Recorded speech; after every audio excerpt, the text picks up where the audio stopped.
Assalamualaikum warahmatullahi wabarakatuh. Perkenalkan, nama saya Khairnisa dari jurusan Teknik Biologi C.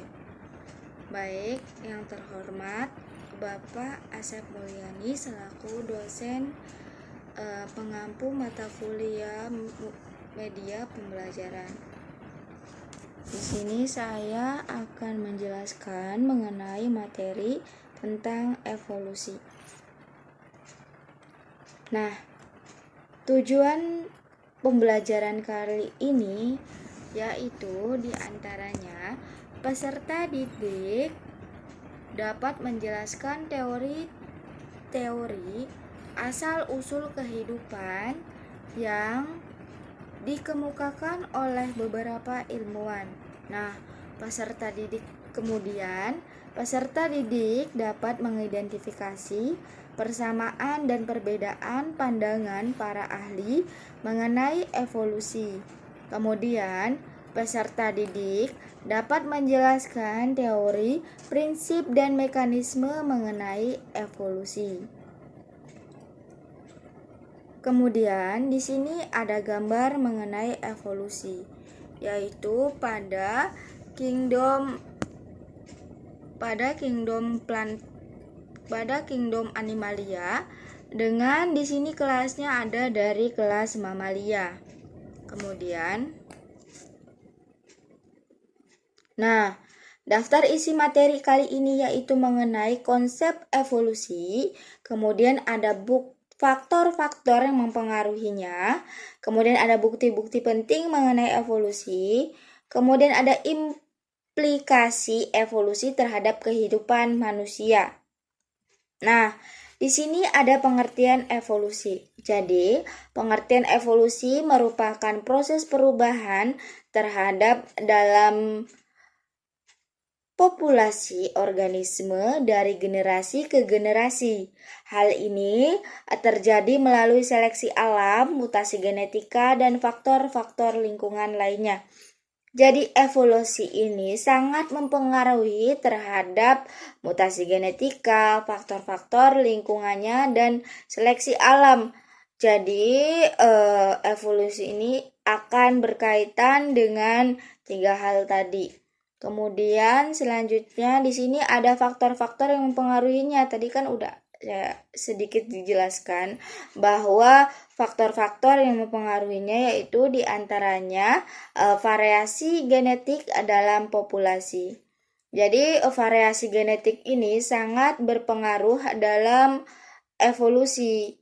Kemudian ada pilihan alam terhadap sifat-sifat tertentu. Kemudian ada tekanan seleksi dari predator, saingan, atau lingkungan.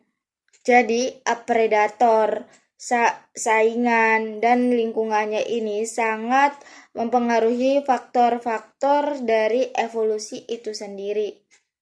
Mengapa sangat berpengaruh? Karena jikalau predator tidak ada, maka rantai makanan pun akan hilang, kemudian akan menyebabkan evolusi itu sendiri. Kemudian ada migrasi dan isolasi yang mempengaruhi aliran gen. Jadi migrasi ini contohnya yaitu pada burung. Burung ketika musim hujan di suatu daerah tertentu, maka burung tersebut akan bermigrasi ke daerah yang cuacanya panas gitu, atau cuacanya sangat berhubungan erat dengan kondisi tubuhnya. Nah, mengapa migrasi ini sangat mempengaruhi? Jadi terkadang burung itu bermigrasi, maka burung itu akan menikah atau bereproduksi musim kawin, dan itu terkadang ada beberapa jenis burung tertentu yang bermigrasi dan menikah di situ dan menghasilkan keturunan yang berbeda pula. Jadi itu yang mempengaruhi faktor-faktor dari evolusi.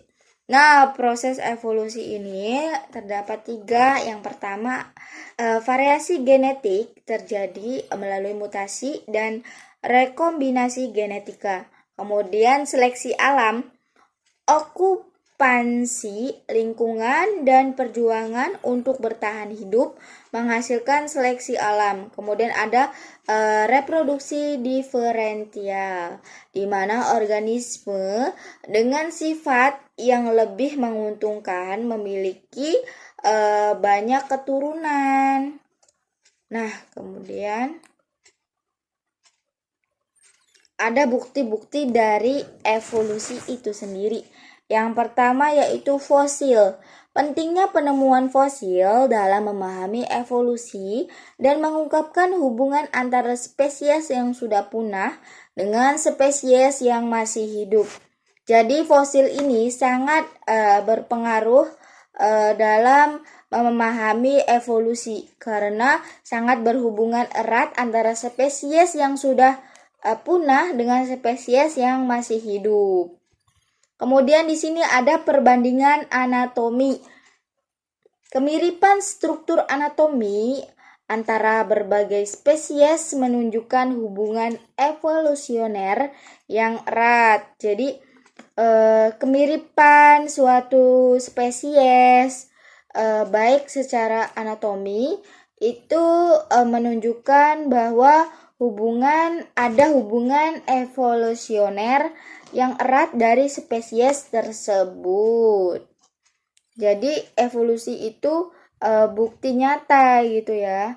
Kemudian ada bukti molekuler. Jadi korelasi DNA dan penemuan genetik yang mendukung evolusi sebagai dasar proses perubahan.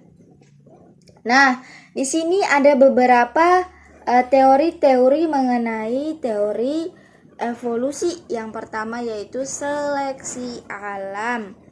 Nah, Charles Darwin mengemukakan bahwa teori seleksi alam ini di mana individu dengan sifat yang menguntungkan lebih mungkin bertahan hidup dan bereproduksi. Jadi individu yang sifatnya menguntungkan lebih mungkin bertahan hidup dan bereproduksi. Contohnya apa? Seperti ayam yang bisa dimanfaatkan untuk manusia. Jadi kan ayam akan dimanfaatkan untuk diambil telurnya misalkan. Jadi ada proses bertahan hidup yang lebih lama daripada spesies yang tidak menguntungkan. Kemudian ada teori lompatan punctuated equilibrium, di mana Stephen Jay Gould dan Niels Eldredge mengusulkan konsep bahwa evolusi seringkali terjadi melalui perubahan yang cepat dan diikuti oleh periode kestabilan. Jadi evolusi itu sangat cepat dan berpengaruh terhadap lingkungan gitu ya. Kemudian ada teori konvergensi evolusioner. Jadi teori ini menyatakan bahwa organisme tidak berhubungan secara evolusioner, dapat mengembangkan sifat serupa sebagai adaptasi terhadap lingkungan yang serupa. Kemudian di sini ada pengaruh evolusi terhadap kehidupan, di antaranya yaitu perkembangan otak. Nah, tentunya perkembangan otak sangat berpengaruh terhadap evolusi. Yang dulunya manusia itu tidak tahu menjadi tahu. Ya, seperti contohnya seperti teknologi. Semakin cepatnya semakin tahun ke tahun, maka teknologi itu akan terus berkembang seiring berkembangnya zaman. Kemudian yang kedua ada diversifikasi spesies. Kemudian yang ketiga ada pertumbuhan teknologi, yang tadi saya udah jelaskan bahwa teknologi akan terus berkembang. Nah, kesimpulannya pada implikasi evolusi ini yaitu bahwa evolusi merupakan prinsip sentral dalam biologi yang menjelaskan kompleksitas dunia alami. Jadi, pemahaman atas evolusi-evolusi memberikan wawasan yang penting dalam memahami penyakit, produksi pangan, pelestarian alam, dan banyak lagi. Mungkin itu saja yang bisa saya sampaikan, kurang lebihnya mohon maaf. Wassalamualaikum warahmatullahi wabarakatuh.